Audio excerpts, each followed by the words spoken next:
अस्सलामुअलैकुम दोस्तों। आज हमारे चूज़े का 5वां दिन है और हम विज़िट करने जा रहे हैं। अभी हम देखेंगे कि हमारा अंदर टेम्परेचर और ह्यूमिडिटी और वेंटिलेशन क्या सिस्टम चला हुआ है। तो बात करते हैं कि हमारे शेड के अंदर 27,000 चूज़ा है और तो 27,000 चूज़े में हमें पता होना चाहिए कि कितने पखे चलाने चाहिए। तो इसका एक सिंपल सा फॉर्मूला है। 27,000 चूज़ा है और इंटरनेशनल स्टैंडर्ड के हिसाब से पर बर्ड को जो CFM चाहिए होती है ना, वो चाहिए होती है 0.15 पहले वीक में। चूँकि हमारा अभी 5वां दिन है तो 15 नहीं करेंगे, तो ये हम 0.14 या 13 करेंगे। 27,000 चूज़े को मल्टीप्लाई करेंगे 0.13 से और डिवाइड करेंगे जितनी हमारी ना पखे की CFM होगी उससे। तो हमारे पास निकल आएगा तकरीबन एक से अगर एक आ रहा होगा ना, तो इसका मतलब है कि एक पखा चलेगा, और अगर एक से कम आ रहा है तो इसका मतलब है कि एक पखा चलेगा लेकिन उस पर टाइमर लगेगा।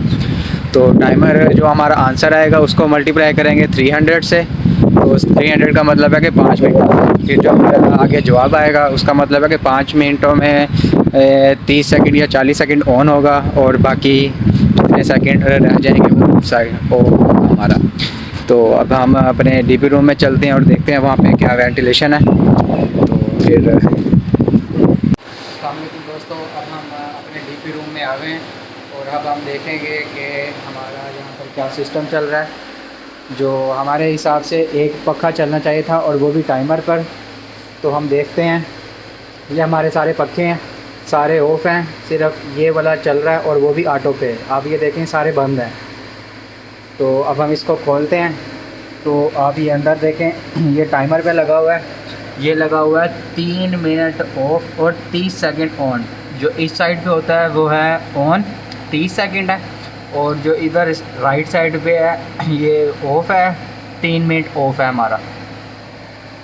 तो ये हमारा वेंटिलेशन सिस्टम है, एक पक्का चल रहा है और वो भी टाइमर पे है। अब DP रूम के अंदर हमारा ये कंट्रोलर है। अब एक पखा चल रहा है और वो भी टाइम पे चल रहा था। अगर अब 2-3 पखे करने होंगे तो ये हमारा कंट्रोलर लगा हुआ है। तो यहाँ पे ये कंट्रोलर है आर्ट्रॉन कंपनी का। अब इसको समझते हैं ये है क्या।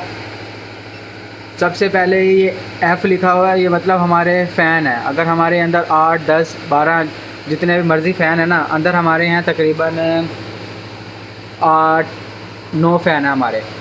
तो यहाँ पर ऊपर ना 12 पखों के लिए ये कंट्रोलर है। तो हमारा यहाँ पर फ़ैन 1 है। तो इस कंट्रोलर का सबसे पहले मैं आपको बता दूँ इसका क्या सिस्टम है। F के साथ जो शुरू के 12 आएंगे ना, तो इसका मतलब है कि पहले आपको जब भी कोई पखे को आपने टाइम पे लगाना है तो सबसे पहले आप टेम्परेचर सेट करेंगे और उसके बाद टाइम पे लगेगा। और F1 से लेके F12 तक हमारा टेम्परेचर सेट होता है, और F12 से आगे आप देखेंगे अभी ये F12 तक हमारे सबसे पहले ये टेम्परेचर सेट हो रहे हैं, फिर इसके बाद हमारा वो टेम्परेचर के बाद हमारा टाइम सेट होगा। अब 12 के बाद ये देखें डायरेक्ट 21 पे चला गया है। अब इसका क्या मतलब है, इसका मतलब है कि पहले हमारा F1 से F12 तक टेम्परेचर सेट हो गया। अब डायरेक्ट F21 का मतलब है कि ये हमारा 1 जो आखिर में है ना, ये हमारा पहला पखा है, पहले पखे का। अब ये क्या है जो साथ है, ये है टेम्परेचर, ये है टेम्परेचर कह रहा हूँ, ये है हमारा टाइमर। ये 2 मिनट ऑफ और 40 सेकंड ऑफ, 2 मिनट ऑन और 40 सेकंड ऑफ का इधर टाइमर लगा हुआ है। तो ये हमारे पहले पखे की सेटिंग थी। चूँकि हमारा यहाँ पर 5वें पखे का हम देखते हैं, ये हमारे पास ये है 5वां पखा। 5वें पखा 30 सेकंड ऑन है और 0 सेकंड हो, क्योंकि ये हमारा इस कंट्रोलर के ऊपर हमने सेट नहीं किया हुआ, वो हमारा इस के अंदर था, हमने यहाँ सेट किया हुआ है। ये मैं आपको इसलिए बता रहा हूँ कि अगर आपके पास भी इस तरह का कंट्रोलर है तो उसको चलाना आपके लिए बिल्कुल आसान होगा। इस टेम्परेचर आर्ट्रॉन कंपनी के अगर आपके पास ये कंट्रोलर लगा हुआ है तो उसमें आपको सबसे पहले F1 से लेके F12 तक आपने टेम्परेचर सेट करना है, फिर टेम्परेचर के बाद आपने टाइम सेट करना होता है। ये हो गया हमारी ये पहला टेम्परेचर वाला। फिर ये आगे आ गया temperature for cooling heating on off. अब आ गया H01। इसका क्या मतलब है, ये हमारा अंदर जो ब्रूडर लगा होता है ना, जो हीट पैदा करता है, तो वो हमारा हमने सेट किया हुआ है 31 पर। जब हमारा टेम्परेचर आएगा अंदर तो ये इसने ऑन हो जाना है, और जब 31.6 पर हमारा टेम्परेचर चला जाएगा, वो इतनी गर्मी देगा 31.6 पे चला जाएगा तो इसने ऑफ हो जाना है। तो ये हमारा ये ब्रूडर का सेटिंग है। तो ये इस कंट्रोलर में मेन यही दो चीज़ें थी, टेम्परेचर, फ़ैन को ऑन ऑफ का।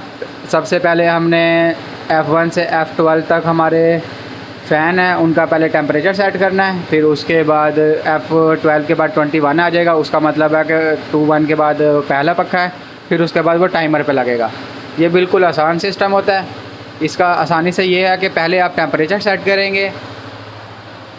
इस कंट्रोलर में आपने सबसे पहले टेम्परेचर सेट करना है, फिर उसके बाद टाइमर लगेगा। चूँकि हमारे शेड के अंदर एक पक्का चल रहा है और अभी चूज़ा हमारा 5वें दिन का है, तो और टाइमर पे लगा हुआ है। अब हम अंदर आ गए। अब ये देखें, अभी टाइम नहीं हुआ। ये 1 2 3 4 5 6 7 8 9, ये हमारे 9 पक्के लगे हुए हैं। और जो बाहर आपको कंट्रोलर दिखाया गया है वो कंट्रोलर था 12 पक्कों के लिए, कि अगर किसी शेड के अंदर 12 पक्के लगे तो उनके लिए वो आसानी होता है, आसानी पैदा करेगा। तो बड़े शेड्स जो ज़्यादा बड़े चूज़ा रखते हैं और उनमें पक्कों की ज़्यादा ज़रूरत होती है। तो अब हम अंदर जा रहे हैं टेम्परेचर और ह्यूमिडिटी देखने के लिए, तो हम वो देखते हैं। तो टेम्परेचर और नमी देखने के लिए जा रहे हैं। और हमारा चूज़ा देखें आप, बिल्कुल आराम से माहौल से, बिल्कुल आराम सुकून से बैठा हुआ है। माहौल इसको एक्टिव भी है। अगर ये इकट्ठा हो रहा है तो इसका मतलब है कि हमारा टेम्परेचर में या वेंटिलेशन में हमारा इशू होता। लेकिन ये आपके सामने है, ये देखें, ये देखें हमारा चूज़ा इस माहौल को बड़ा इंजॉय कर रहा है, एक्टिव बैठा हुआ है।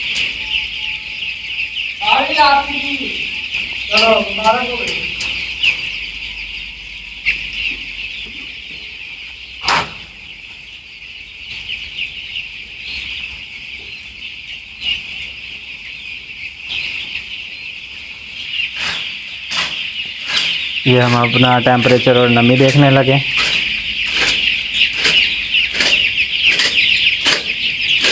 ये 31.2 हमारा टेम्परेचर है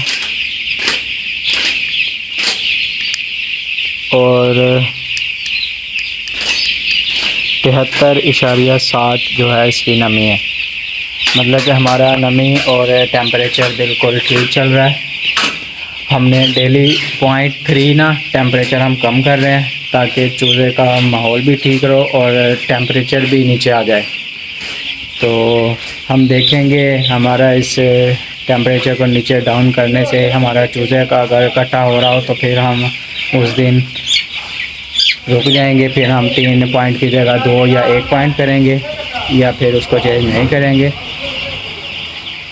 तो हमने अभी चेंज किया हुआ है 3 पॉइंट नीचे। आज 5वां दिन है और पहले दिन पे हमारा जो टेम्परेचर था वो 33 पे था, अब 31.3 पे है। तो मतलब कि 1.5 33 में से 1.5 जाए तो बनता है 31.5 और ये हमारा जो टेम्परेचर आएगा 31.3 पर है। तो ये जो हमारा बिल्कुल सही तरीके से जिस तरह हमने माहौल भी ओके है, टेम्परेचर को हमने इसी तरह लेकर जाना है और टेम्परेचर भी हम डाउन करते जा रहे हैं, उससे हमारा चूज़ा भी ओके है। तो हमने यही चीज़ें हैं जो हमने बिल्कुल सही रखनी है अपने इधर शेड के अंदर। और जब आप शेड में आएँ तो आपने और क्या चीज़ें देखनी है, वेंटिलेशन हो गई, टेम्परेचर नमी भी आपने देख ली, वेंट देखने हैं आपने। वेंट हमारे 1-1 इंच खुले हुए हैं और आप ये देखें फीडर देखें जिनके अंदर इनकी फीड पड़ी हुई है। तो कुप्पे हैं, ये बर्तन हैं, तो ये आसानी से फीड खा सकें इस तरह होना चाहिए। क्योंकि अभी चूज़ा छोटा है इसलिए हमने अभी फीडर लाइन है और फीडर अभी चलाया नहीं है। 1-2 दिनों में ये चल जाएगा। अभी चूज़ा छोटा है और इस बर्तनों के अंदर इस तरह होना चाहिए कि ये अगर चूज़ा नया है ना, जो पहले दिन का है, तो वो 1 फुट फासला ना करे और उसको फिर इतनी करीब उसकी होनी चाहिए। अब चूज़ा चूँकि थोड़ा सा बड़ा हुआ है तो हमने थोड़ा सा फासला बढ़ाया हुआ है, शापर हटा दिया है। तो अब बर्तन कर दिए, अब बर्तन भी इंशाल्लाह कल तक हटा देंगे, हम फीडर में फीड डालेंगे। तो हमने ये चीज़ें करनी है कि इनको जो पानी है वो आसानी से, मेरे फीड है वो आसानी से खा सकें ताकि इनकी ग्रोथ अच्छी हो। हमने यही चीज़ें अपने शेड में सही रखनी है। इंशाल्लाह अल्लाह ताला रोज़ी देने वाला है, कारोबार में हर किसी के अल्लाह ताला बरकत डाले। बाकी हमारा काम है कि हर चीज़ को मेंटेन करना।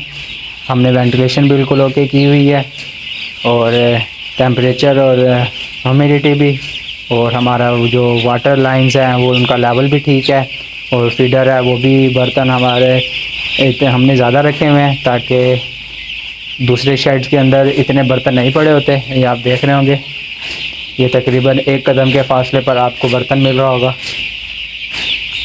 तो ये चीज़ें हैं, आपने इन सब चीज़ों का ख्याल रखना है।